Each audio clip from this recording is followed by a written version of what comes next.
രണ്ടാം ടൈമിന്റെ അവസാനത്തിൽ മോദി തന്റെ മൂർത്തി രൂപം പുറത്തെടുത്തു.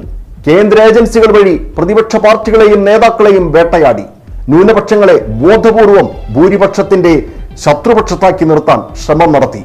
മുഖ്യമന്ത്രിമാരെ അടക്കം ജയിലിലിട്ടു. പ്രതിപക്ഷ പാർട്ടികളുടെ ബാങ്ക് അക്കൗണ്ടുകൾ മരവിപ്പിച്ചു. മറ്റ് ഗതിവഴികളില്ലാതെ പ്രതിപക്ഷ കക്ഷികളെല്ലാം ഒറ്റക്കെട്ടായി അണിനിരന്നു. എന്നാൽ പ്രതിപക്ഷ മുന്നണിക്ക് രൂപം നൽകാൻ മുന്നിൽ നിന്ന നിതീഷ് കുമാറിന്റെ JDU-വിനെ സ്വന്തം പാളയത്തിലെത്തിച്ച് BJP സർജിക്കൽ സ്ട്രൈക്ക് നൽകി. ധാർമ്മികതയ്ക്കപ്പുറം പ്രായോഗിക രാഷ്ട്രീയം തന്നെയാണ് മോദിക്ക് എല്ലാ കാലത്തും കരുത്തായത്.